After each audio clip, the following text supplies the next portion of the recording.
नमस्कार, मेरा नाम है आदित्य चौहान और आप देख रहे हैं इंडिया न्यूज़ का digital platform India news live. Bihar में जेडीयू और बीजेपी की सरकार है, मिलीजुली सरकार है और इस सरकार को बने अभी 2 महीने के आसपास का वक्त बीता है। लेकिन क्या इन 2 महीनों के बीच में दोनों पार्टियों के बीच रिश्ता मीठा है, सब कुछ ठीक चल रहा है? और दूसरा सवाल, आखिर जेडीयू ने अपना राष्ट्रीय अध्यक्ष क्यों बदल दिया? ऐसी क्या ज़रूरत आन पड़ी थी कि मुख्यमंत्री नीतीश कुमार ने राष्ट्रीय अध्यक्ष के पद से इस्तीफा दिया और ये जिम्मेदारी आरसीपी सिंह यानी रामचंद्र प्रसाद सिंह को सौंप दी? इन दोनों सवालों को इस वीडियो के जरिए हम समझने की कोशिश करेंगे।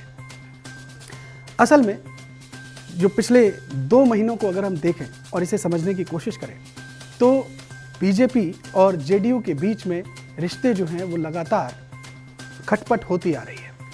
लव जिहाद के मुद्दे पर जेडीयू बीजेपी के साथ नहीं है। केसी त्यागी ने इसका विरोध किया है। केसी त्यागी जेडीयू के वरिष्ठ नेता हैं। उन्होंने कहा कि 2 वयस्क लोग वो 2 अलग अलग जाति और धर्म के हों, अगर वयस्क हैं तो अपने रिश्ते को लेकर के वो स्वतंत्र हैं और उस रिश्ते पर अगर कोई कानून बनाता है तो ये किसी भी लोकतांत्रिक व्यवस्था के लिए ठीक नहीं है। जेडीयू लगातार लव जिहाद को लेकर के जो कानून बनाए जा रहे हैं, जो कोशिश हो रही है, उसका लगातार विरोध कर रही है। दूसरी ओर अरुणाचल प्रदेश में जेडीयू के 7 विधायकों में से 6 विधायक टूट करके बीजेपी में शरीक हो गए। इससे दोनों पार्टियों के रिश्ते में दरार और बढ़ गई है। लेकिन मुख्यमंत्री नीतीश कुमार इस पर बहुत ज़्यादा खुल करके सामने नहीं आ पा रहे थे। वो जेडीयू के राष्ट्रीय अध्यक्ष भी थे, वो मुख्यमंत्री भी थे, तो दोनों पदों पर रहते हुए वो बीजेपी के खिलाफ जिस तरीके का रवैया अपनाना चाह रहे थे वो नहीं अपना रहे थे। यही वजह थी कि उन्होंने ये एक बोल्ड स्टेप लिया। रविवार को पटना में जनता दल यूनाइटेड की राष्ट्रीय कार्यकारिणी की बैठक हुई और वहां पर उन्होंने इस पद से इस्तीफा दे दिया। मुख्यमंत्री नीतीश कुमार ने खुद आरसीपी सिंह का नाम सजेस्ट किया और पार्टी ने उनके नाम पर मोहर भी लगा दी। इसके बाद ही आरसीपी सिंह फौरन बीजेपी पर हमलावर हो गए। उन्होंने कहा कि हम जब किसी से दोस्ती करते हैं तो दोस्ती में धोखा नहीं देना चाहिए, रिश्तों को बना करके रखना चाहिए और जेडीयू लगातार अपना ये जो धर्म है, जो दोस्ती का संस्कार है, उसको वो लगातार निभा रही है। ये कटाक्ष उन्होंने बीजेपी पर किया। चूंकि अरुणाचल प्रदेश में जेडीयू के 7 में से 6 विधायक बीजेपी में शरीक हुए, ये एक बड़ा घाव था, एक टीस थी जो लगातार जेडीयू को हो रही थी। अब जेडीयू ने खुलकर फ्रंट खोल दिया है और बीजेपी के खिलाफ वो खुलकर स्टैंड ले रही है, वो बात कर भी रही है। ये कश्मकश पिछले काफ़ी समय से चली आ रही थी। यही वजह है कि जेडीयू ने यानी नीतीश कुमार ने आरसीपी सिंह को बनाया, राष्ट्रीय अध्यक्ष की पदवी सौंपी उनको। अब सवाल ये भी उठता है कि आखिर आरसीपी सिंह ही क्यों? पार्टी में और भी कई बड़े नाम हैं, उन नामों का चयन क्यों नहीं हुआ?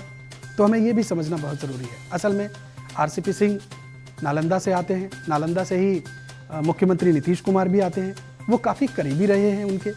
और जब नीतीश कुमार केंद्र में रेल मंत्री थे तब वो उनके सहयोगी थे।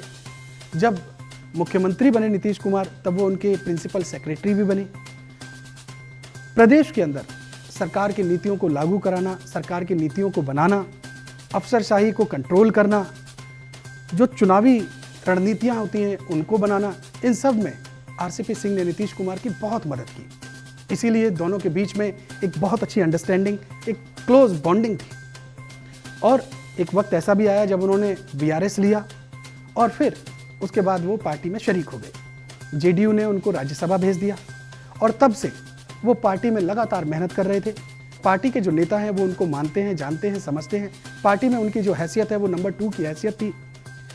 नीतीश कुमार ने पिछले समय में 2 प्रयोग किए और दोनों प्रयोग ऐसे निकले हैं जो असफल हुए, या यूं कह लीजिए कि उनकी टीस लगातार नीतीश कुमार को होती रही है।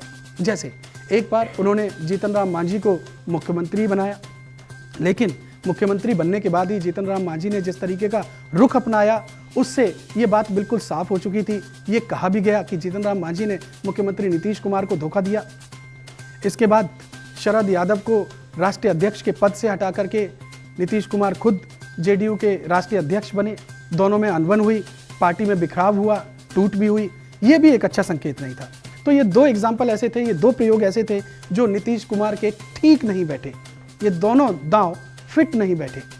लेकिन अब उन्होंने ये एक तीसरा दांव चला है, आरसीपी सिंह पर दांव खेला है, और ये उम्मीद की जा रही है कि नीतीश कुमार अब खुल करके मुख्यमंत्री रहते हुए अपना काम कर पाएंगे, क्योंकि इसके पीछे उन्होंने लॉजिक यही दिया है कि वो मुख्यमंत्री रहते हुए पार्टी में, संगठन में काम नहीं कर पा रहे थे, पार्टी को उस तरीके से आगे नहीं बढ़ा पा रहे थे, और इसलिए वो खुल करके काम करना चाहते थे। मुख्यमंत्री रहते हुए प्रदेश की नीतियों को आगे बढ़ाना चाह रहे थे, तो इसलिए उन्होंने ये पद खुद छोड़ा है और आरसीपी सिंह को लेकर के आए हैं। असल में इसके पीछे एक और बड़ा रीज़न है। जेडीयू ये मानती है कि जो पिछले चुनाव हुए विधानसभा में, उसमें चूंकि बीजेपी और जेडीयू ने दोनों ने मिलकर के चुनाव लड़ा, तो जेडीयू का जो वोट है वो बीजेपी को ट्रांसफ़र हुआ, लेकिन बीजेपी का जो वोट है वो जेडीयू में ट्रांसफ़र नहीं हुआ। ये टीज़ बहुत ज़्यादा है जेडीयू को लगता है कि उनका जो जनाधार है वो खिसक रहा है। इसलिए बहुत ज़रूरी है कि पार्टी में राष्ट्रीय अध्यक्ष पद पर कोई ऐसा नेता हो जो पार्टी के जनाधार को आगे बढ़ाए, जो पार्टी को और आगे लेकर के जाए, जो पार्टी का खिसकता हुआ बेस है उसको मजबूत बनाए। इन्हीं सब बातों को ध्यान में रखते हुए और बीजेपी की जो नीतियां हैं उन पर जहां भी जमकर हमला बोला जा सके वहां वो बोल सके, इन सब बातों को ध्यान में रखते हुए ये फैसला लिया गया है और रामचंद्र प्रसाद सिंह को जेडीयू का राष्ट्रीय अध्यक्ष बनाया गया है। उम्मीद करते हैं कि आपको जो शुरुआत में हमने 2 प्रश्न खड़े किए थे उनका जवाब इस वीडियो में मिल गया होगा। अगर ये आपको जानकारी अच्छी लगी हो तो इस वीडियो को आप ज़्यादा से ज़्यादा शेयर करें, हमारे इस वीडियो को लाइक करें और हमारे चैनल को सब्सक्राइब करें। बहुत शुक्रिया।